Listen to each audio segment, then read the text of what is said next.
Hello class.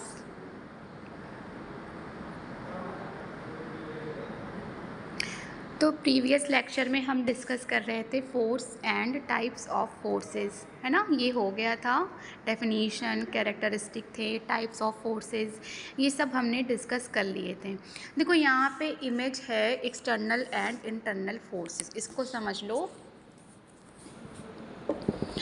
जब कोई object या बॉडी मूव करती है तो उस पर दो तरह की फोर्सेस लग सकती है, ठीक है। एक्सटर्नल फोर्स और इंटरनल फोर्स। एक्सटर्नल मतलब क्या है कि बाहर से लगने वाला फोर्स, इंटरनल मतलब क्या है कि अंदर से पैदा होने वाला फोर्स। क्लियर।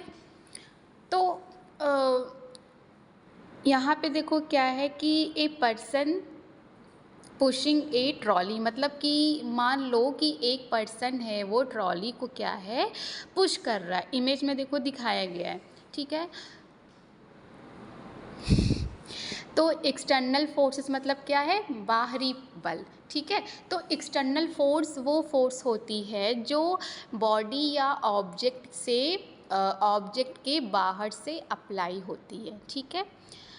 हाँ, इसमें देखो क्या है, पर्सन का पुश फोर्स, मतलब कि जब पर्सन ट्रॉली को धक्का देता है तो ये ट्रॉली पर बाहर से लगने वाली फोर्स है, इसीलिए ये एक्सटर्नल फोर्स है। फ्रिक्शन फोर्स मतलब क्या है, इसमें देखो ट्रॉली के व्हील्स और ग्राउंड के बीच क्या है, फ्रिक्शन होता है, तो ये मूवमेंट को अपोज करता है, ये भी आपका एक्सटर्नल फोर्स है।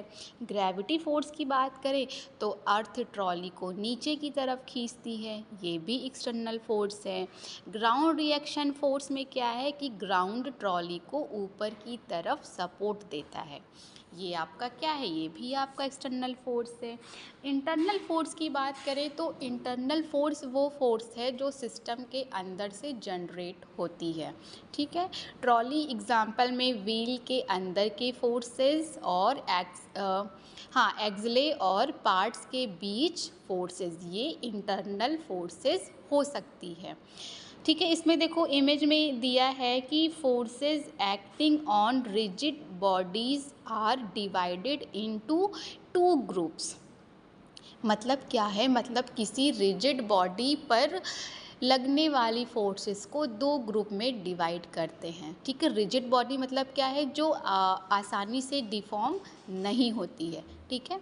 तो इसको दो ग्रुप में डिवाइड करते हैं, एक्सटर्नल फोर्सेस और इंटरनल फोर्सेस, ठीक है।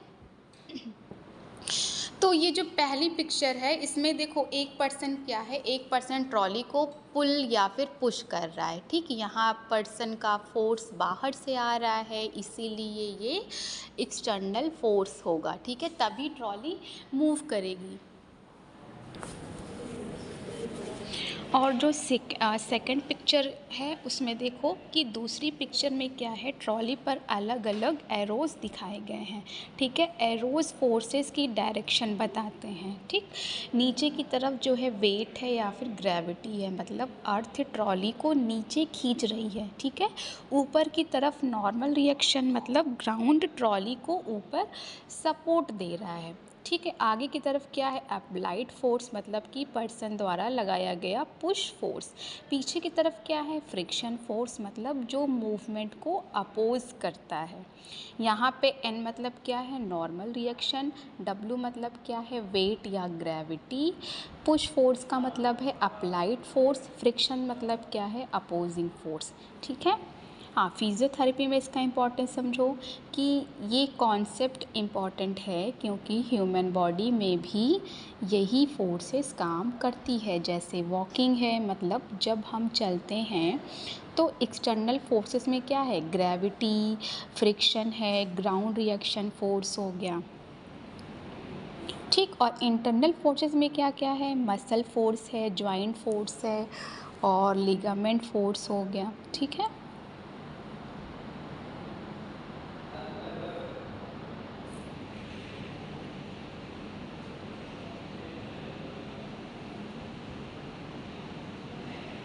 तो इस इमेज का मेन कॉन्सेप्ट है कि जब कोई ऑब्जेक्ट मूव करता है तो मूवमेंट को समझने के लिए हमें ये देखना होता है कि कौन सी फोर्स बाहर से लग रही है और कौन सी फोर्स अंदर से प्रोड्यूस हो रही है। क्लियर? नेक्स्ट है आपका ग्रेविटी। ग्रेविटी मतलब क्या है? गुरुत्वाकर्षण बल। Gravity is the force that pools every object toward the centre of the earth. मतलब क्या है कि ग्रेविटी अर्थ की वो पुलिंग फोर्स है जो हर ऑब्जेक्ट को अपनी तरफ खींचती है। ठीक है, अपनी तरफ मतलब नीचे की ओर खींचती है। ठीक है, मतलब जब हम कोई चीज़ ऊपर फेंकते हैं तो वो वापस नीचे आती है क्योंकि अर्थ की ग्रेविटी उसे नीचे खींचती है। Clear? Acceleration due to gravity is equal to 9.18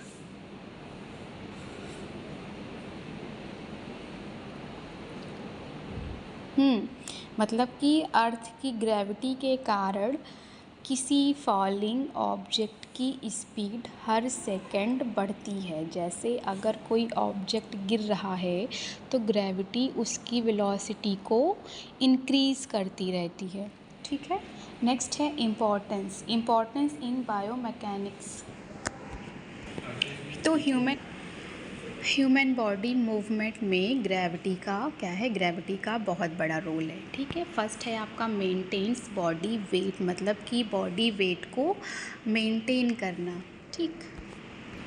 ठीक है, फर्स्ट क्या है? मेंटेन्स बॉडी वेट, है ना, मतलब कि बॉडी वेट को मेंटेन करना। ठीक, तो हमारा बॉडी वेट ग्रेविटी की वजह से होता है। जैसे मतलब कि क्या है कि अगर ग्रेविटी नहीं होती तो हमारा बॉडी वेट फील नहीं होता और हम ज़मीन पर खड़े नहीं रह पाते। ठीक है, जैसे जब हम खड़े होते हैं तो ग्रेविटी हमारे पूरे बॉडी वेट को नीचे की तरफ पुल करती है। ठीक है, नेक्स्ट क्या है? इन्फ्लुएंसेस पॉस्चर, मतलब कि पॉस्चर को अफेक्ट करना। ठीक है, तो ग्रेविटी हमारे पॉस्चर को कॉन्टिन्यूसली अफेक्ट करती है।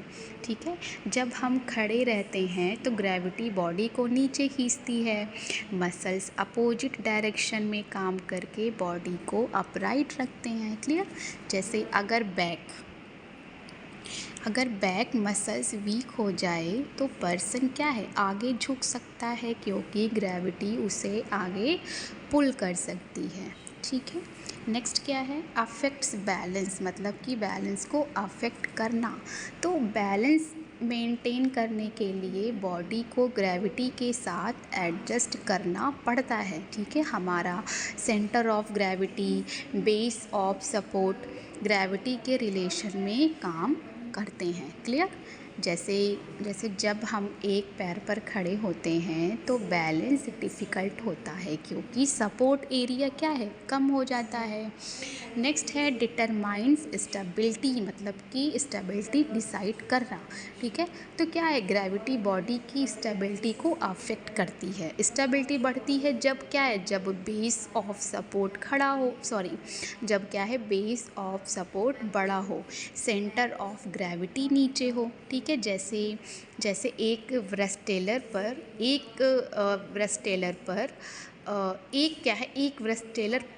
पैर फैलाकर खड़ा होता है ताकि उसका बैलेंस और स्टेबिलिटी ज़्यादा हो। ठीक है,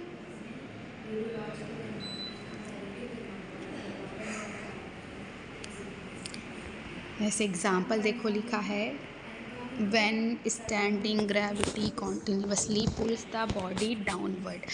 ठीक है, मतलब कि जब कोई पर्सन खड़ा होता है तो ग्रेविटी बॉडी को नीचे की तरफ पुल करती है। लेग मसल्स और पोस्चरल मसल्स इस फोर्स को कंट्रोल करती है। ठीक है, इससे हम गिरने से बचते हैं। तो क्या है? मतलब ग्रेविटी नीचे खींचती है और मसल कंट्रोल करती है ना? मतलब क्या हुआ? स्टैंडिंग पॉसिबल होता है। क्लियर? नेक्स्ट है clinical importance. Okay, clinical importance of gravity in physiotherapy. First क्या है, स्टैंडिंग बैलेंस ट्रेनिंग। मतलब कि फिजियोथेरेपिस्ट पेशेंट को ग्रेविटी के अगेंस्ट बैलेंस करना सिखाता है। जैसे जैसे स्ट्रोक पेशेंट को स्टैंडिंग पेशेंट्स कराना, ठीक है, सॉरी, हाँ, स्ट्रोक पेशेंट को क्या है, स्टैंडिंग प्रैक्टिस कराना। नेक्स्ट है आपका वॉकिंग। मतलब कि वॉकिंग में ग्रेविटी क्या है, ग्रेविटी बहुत इंपॉर्टेंट है। तो जब हम एक पैर उठाते हैं तो बॉडी को ग्रेविटी के इफ़ेक्ट को कंट्रोल करना पड़ता है, मसल्स बैलेंस मेंटेन करती है, ठीक। नेक्स्ट है आपका स्टेयर क्लिम्बिंग। मतलब कि सीढ़ी चढ़ने में हमें ग्रेविटी के अपोजिट काम करना पड़ता है, इसीलिए ज़्यादा मसल फोर्स चाहिए। जैसे ऊपर जाना, ठीक है, फिर क्या है, ग्रेविटी की अगेंस्ट नीचे आना, ठीक है, ग्रेविटी की डायरेक्शन में। नेक्स्ट है आपका रिहैबिलिटेशन एक्सरसाइजेज। ओके, मतलब कि फिजियोथेरेपिस्ट ग्रेविटी का यूज़ एक्सरसाइज में रेजिस्टेंस की तरह करता है। जैसे लेग रेज एक्सरसाइज है, आर्म लिफ्टिंग एक्सरसाइज हो गया, ठीक। तो ग्रेविटी मूवमेंट को डिफ़िकल्ट बनाकर मसल्स को स्ट्रेंथ करती है। क्लियर। नेक्स्ट है आपका reaction force, ground reaction force, GRF, ठीक है। देखो, दूसरा टॉपिक हमारा है reaction force. According to Newton third law, for every action there is an equal and opposite reaction, ठीक है। मतलब कि जब हम किसी सरफेस पर फोर्स लगाते हैं तो सरफेस भी हमें उतनी ही अपोजिट डायरेक्शन में फोर्स देता है। क्लियर।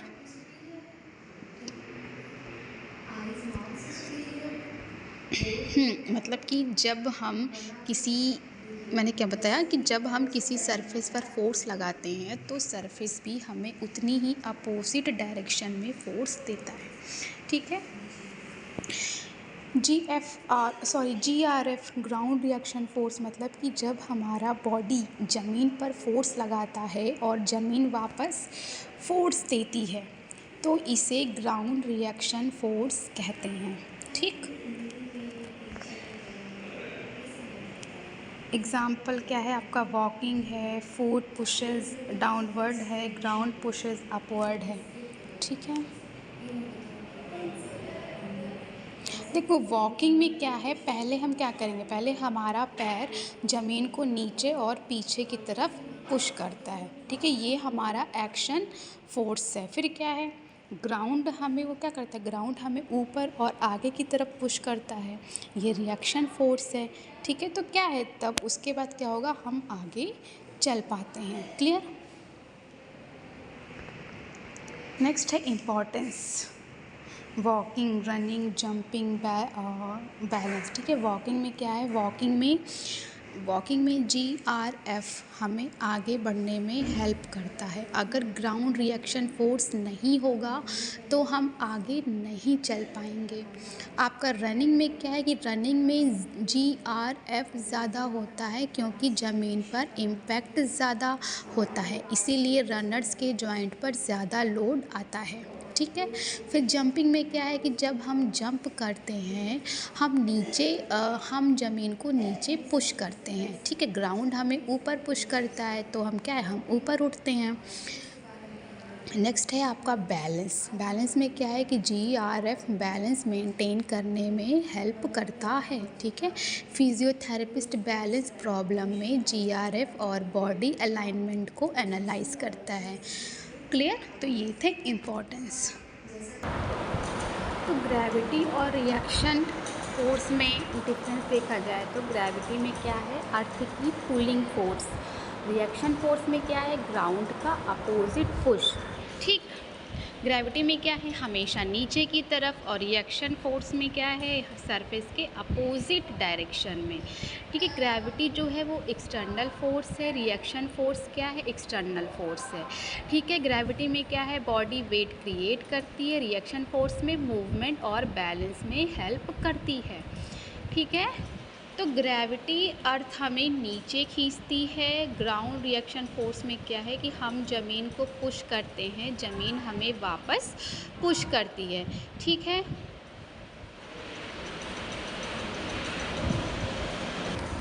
नेक्स्ट है फ्रिक्शन। फ्रिक्शन मतलब क्या है? घर्षण बल। ठीक है, घर्षण बल। तो friction is the force that opposes motion between two surface in contact. मतलब कि जब दो सरफेसेस आपस में टच करती है और एक सरफेस दूसरी सरफेस के ऊपर मूव करने की कोशिश करती हैं, तो जो फोर्स उस मूवमेंट को रोकती है उसे फ्रिक्शन कहते हैं। ठीक है, मतलब फ्रिक्शन हमेशा मोशन के अपोजिट डायरेक्शन में काम करता है। ठीक है, समझो कि अगर आप एक बुक को टेबल पर पुश करते हैं तो आपका हाथ बुक को आगे की तरफ फोर्स देता है, टेबल और बुक के बीच फ्रिक्शन पीछे की तरफ फोर्स लगाता है। ठीक है, इसीलिए बुक आसानी से स्लाइड नहीं करती है। क्लियर? फिर है आपका टाइप्स। देखो, फ्रिक्शन जो है 3 टाइप्स के होते हैं: स्टैटिक फ्रिक्शन, डायनेमिक फ्रिक्शन और रोलिंग फ्रिक्शन। तो फर्स्ट हम देखते हैं स्टैटिक फ्रिक्शन, मतलब कि स्थिर घर्षण। ठीक है, तो no movement between surfaces. Okay, मतलब कि static friction occurs when there is no movement between two surfaces. मतलब जब दो सरफेसेस कांटेक्ट में हैं लेकिन मूवमेंट नहीं हो रही है, तब स्टैटिक फ्रिक्शन होता है। जैसे देखो लिखा है example, standing on the floor. मतलब कि जब हम फ्लोर पर खड़े होते हैं, हमारे पैर और ज़मीन कांटेक्ट में होते हैं लेकिन पैर स्लाइड नहीं कर रहे होते, इसीलिए स्टैटिक फ्रिक्शन काम करता है। क्योंकि अगर स्टैटिक फ्रिक्शन नहीं होता तो हमारे पैर ज़मीन पर स्लिप कर जाते और हम खड़े नहीं रह पाते। क्लियर? अब जैसे एक फिजियोथेरेपी का एग्जांपल लो, तो एक पेशेंट स्टैंडिंग बैलेंस एक्सरसाइज कर रहा है। ठीक है, एक पेशेंट स्टैंडिंग बैलेंस एक्सरसाइज कर रहा है।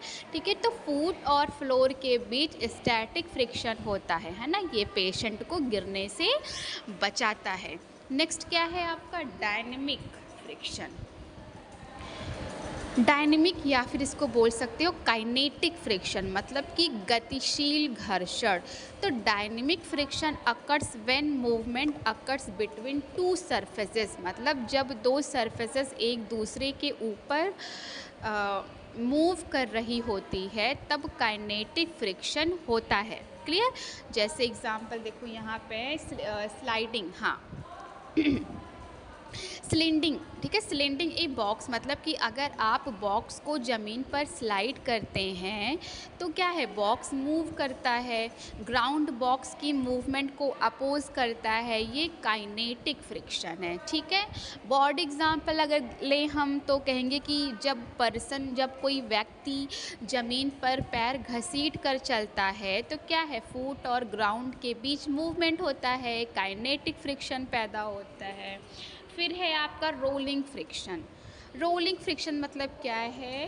Occurs when wheel roll. हाँ, rolling friction occurs when a wheel or object rolls over a surface. मतलब कि जब कोई ऑब्जेक्ट स्लाइड करने के बजाय रोल करता है तब रोलिंग फ्रिक्शन होता है। ठीक है, जब कोई ऑब्जेक्ट स्लाइड करने के बजाय रोल करता है तब रोलिंग फ्रिक्शन होता है। क्लियर? एग्जाम्पल देखो लिखा है व्हील चेयर मूवमेंट। मतलब कि व्हील चेयर के व्हील्स जब ज़मीन पर रोल करते हैं तो व्हील और ग्राउंड के बीच रोलिंग फ्रिक्शन होता है, इसीलिए व्हील चेयर मूव कर पाती है। ठीक, रोलिंग फ्रिक्शन क्यों कम होता है? क्योंकि रोलिंग में सरफेस के साथ स्लाइडिंग कम होती है, इसीलिए क्या है, इसलिए रोलिंग फ्रिक्शन कम होता है। ठीक है, क्योंकि रोलिंग में सरफेस के साथ स्लाइडिंग कम होता है। नेक्स्ट है आपका इम्पॉर्टेंस। फर्स्ट क्या क्या है? प्रिवेंट स्लिपिंग और help walking, improve balance. Okay, तो फर्स्ट है प्रिवेंट स्लिपिंग, मतलब कि फिसलने से बचाता है। ठीक है, तो फ्रिक्शन हमें ज़मीन पर क्या है, ग्रिप देता है। ठीक है, GRIP, ग्रिप देता है। एग्जाम्पल जैसे अगर फ्लोर बहुत स्मूथ हो तो फ्रिक्शन कम होगा, पेशेंट स्लिप कर सकता है। ठीक है। हेल्प वॉकिंग मतलब कि चलने में हेल्प करता है, ठीक है। तो वॉकिंग में फ्रिक्शन बहुत ज़रूरी है ना। जब हम पैर को पीछे पुश करते हैं तो ग्राउंड और फुट के बीच फ्रिक्शन होता है, इससे बॉडी आगे बढ़ती है। अगर फ्रिक्शन नहीं होगा तो पैर पीछे स्लाइड करेगा, हम आगे नहीं चल पाएंगे। नेक्स्ट है इम्प्रूव बैलेंस, मतलब कि बैलेंस इम्प्रूव करता है, ठीक है। तो बैलेंस मेंटेन करने के लिए फुट ग्राउंड ग्रिप ज़रूरी है, क्योंकि फुट ग्राउंड ग्रिप ज़रूरी है। जैसे जैसे अल्डरली पेशेंट में लो फ्रिक्शन सरफेसेस फॉल रिस्क बढ़ा सकते हैं। क्लियर। नेक्स्ट क्या है, क्लिनिकल एग्जाम्पल। देखो क्या है, shoes with better grip increases friction and reduce falls. मतलब जब शोए का सोल ज़्यादा ग्रिप वाला होता है तो फुट और ग्राउंड के बीच फ्रिक्शन ज़्यादा होता है, स्लिप होने की संभावना क्या है, कम होती है, फॉल्स कम होते हैं। जैसे फिजियोथेरेपी में बैलेंस प्रॉब्लम वाले पेशेंट को अच्छे ग्रिप वाले फुटवेयर रिकमेंड किए जाते हैं, ठीक है। तो फ्रिक्शन का ह्यूमन मूवमेंट में रोल क्या है, देखो वॉकिंग में 3 इम्पॉर्टेंट फोर्सेस मिलकर काम करती है। क्या क्या, मसल फोर्स, ग्रेविटी और फ्रिक्शन। मसल फोर्स क्या है, बॉडी मूवमेंट पैदा करती है। ग्रेविटी में क्या है, बॉडी को नीचे खींचती है। फ्रिक्शन में क्या है, फुट को ज़मीन पर ग्रिप देता है, ठीक। तो इन तीनों के कारण नॉर्मल वॉकिंग पॉसिबल होती है। कंफ्यूज नहीं होना अब। तो स्टैटिक फ्रिक्शन में क्या है, मूवमेंट नहीं होती है, ठीक है। और काइनेटिक फ्रिक्शन में क्या है, स्लाइडिंग मूवमेंट होती है। रोलिंग फ्रिक्शन में क्या है, रोलिंग मूवमेंट होती है, ठीक। स्टैटिक फ्रिक्शन का मैंने एग्जांपल बताया क्या, फ्लोर पर खड़े रहना। काइनेटिक फ्रिक्शन का एग्जांपल मैंने बताया बॉक्स स्लाइड करना। रोलिंग फ्रिक्शन का मैंने एग्जांपल बताया व्हील चेयर चलना, ठीक है। तो याद रखिएगा कि फ्रिक्शन मोशन को अपोज करता है, फ्रिक्शन हमेशा अपोजिट डायरेक्शन में काम करता है। स्टैटिक फ्रिक्शन मतलब क्या है, नो मूवमेंट। काइनेटिक फ्रिक्शन मतलब क्या है, स्लाइडिंग मूवमेंट। रोलिंग फ्रिक्शन मतलब क्या है, व्हील और रोलिंग ऑब्जेक्ट, ठीक है। तो आपकी फिजियोथेरेपी में फ्रिक्शन वॉकिंग बैलेंस और फॉल प्रिवेंशन के लिए इम्पॉर्टेंट है। क्लियर। तो नेक्स्ट क्लास में हम डिस्कस करेंगे work and energy. I hope आज की क्लास आपको समझ में आ गई होगी। एंड नेक्स्ट हम पढ़ेंगे work and energy. Okay class, thank you.